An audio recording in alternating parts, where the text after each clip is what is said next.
Mesmo jeito que nós aqui estamos de olho neles, eles lá na Argentina estão de olho na gente aqui. Matéria do Jornal Olé de hoje. Nós vamos mostrar para você a capa do Diário Olé. Uma foto do Flamengo e lá está a manchete: Flamengo mete medo. Eles destacam que o Flamengo, 35 anos depois, está de volta a uma semifinal de Libertadores da América, está jogando um futebol que vem encantando, então é bom abrir o olho com o Flamengo. Ou seja, o que o Flamengo está fazendo já está chamando a atenção além fronteiras do Brasil, meus amigos. Não, o Flamengo está num momento especial. Ele está num momento, se você for pensar... O Flamengo mete medo? Os argentinos ali do Olé acham que sim. O Flamengo mete medo?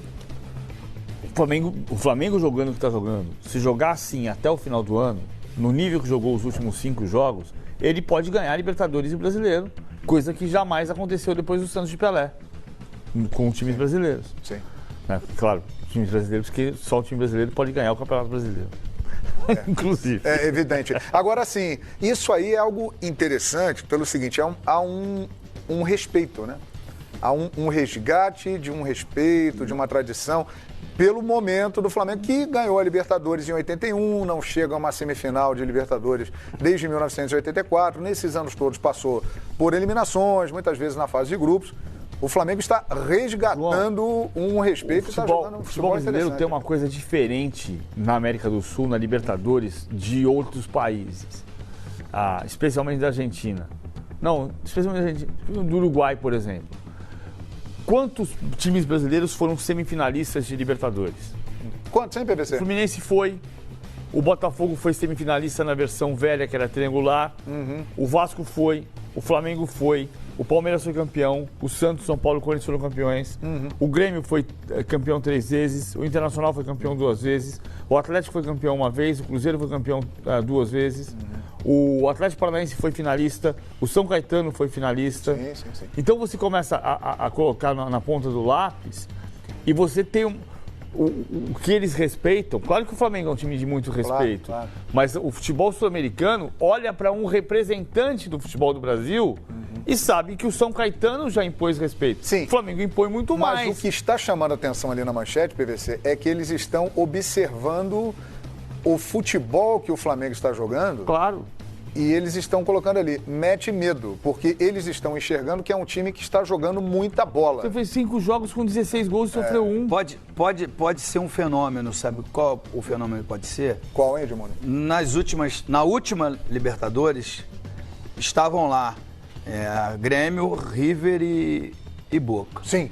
O Flamengo não estava. Sim. Palmeiras. Né?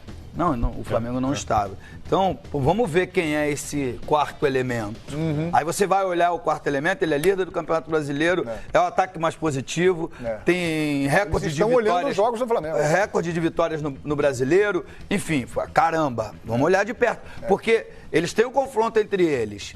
E depois mas no final tem um confronto contra o brasileiro. E a lembrança deles é a mesma coisa que que a gente vai fazer daqui a pouco ali. Vamos, já estamos de a gente vai ver o confronto brasileiro aqui e vai ver quem vai ser o finalista do lado de lá. Vai ver como vem o Boca, como vem o River. Embora a gente já os conheça, porque a gente está acostumado a fazê-los aqui toda hora. E, de fato, esse momento do Flamengo impressiona. Então, mete medo, Eugênio. Os argentinos lá estão botando na manchete. Flamengo mete medo. É bom que eles estejam com as barbas de molho, né? Como diria o profeta. Porque o Flamengo está jogando um futebol hoje de muita qualidade. Você disse aqui há poucos dias que dos 4 semifinalistas, quem joga mais bola hoje é o Flamengo? Nesse momento é. Eu falei exatamente um mês antes das semifinais.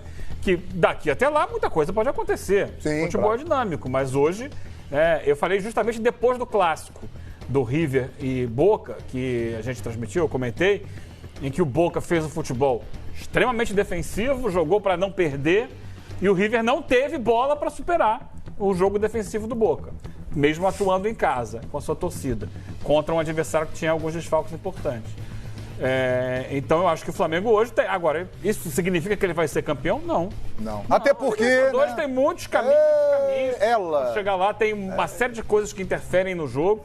A gente não pode falar isso, mas que ele, nesse momento, tem um futebol mais interessante, tem. Eu só queria tocar num ponto. Pois não, toque aí, Eugênio. Seleção brasileira. O Tite levou o Bruno Henrique para esses amistosos de agora. Sim. E ele está adotando essa postura de só levar um jogador por clube. Ele vai ter problema, porque tá difícil levar um só do Flamengo. O Gabigol tá merecendo. E esse rapaz, o Gerson, o Tite tem a obrigação de, no mínimo, observá-lo de perto na seleção brasileira. Ele tá jogando muito bem. Ele já merece uma convocação, gente? Em várias funções diferentes. Já merece a convocação, o Gerson? Sim, claro que merece. Ele tá jogando muita bola, não é em um jogo. É uma sequência. Tá jogando demais mesmo. E ele vem crescendo. E é brasileiro, e é jovem. Que bom, né? E pode atuar em várias funções. E você não vai levar o Gabigol com o que ele está fazendo com a seleção brasileira? Levou o Bruno Henrique, tinha que levar o Bruno Henrique. Vem o Rodrigo Caio, que é uma posição que a gente precisa de renovação. E é um jogador que ele gosta, já convocou algumas vezes. Então, ou ele vai cometer uma injustiça com algum jogador do Flamengo, ou alguns jogadores, ou com a própria seleção. Mas também ele não pode desfalcar o time. Lembrando que, em falar em Renier, vem aí o Mundial Sub-17 aqui no Brasil, e o Renier vai jogar. Vai. E vai desfalcar o Flamengo. Quer dizer, ele é Renier reserva. e Thales Magno, que formam uma dupla muito boa. Isso é um problema ainda maior pro Vasco. Porque pro Vasco é o melhor jogador. E vai ficar um período longo afastado. Pro Flamengo é um reserva, mas um reserva que já mostrou que pode ser uma peça importante na ausência de algum titular. É isso aí. Muito bem, Eugênio. Portanto, é isso aí, ó. Diário Olé. Flamengo mete medo. O Flamengo está chamando a atenção, não só aqui no Brasil, mas já na América.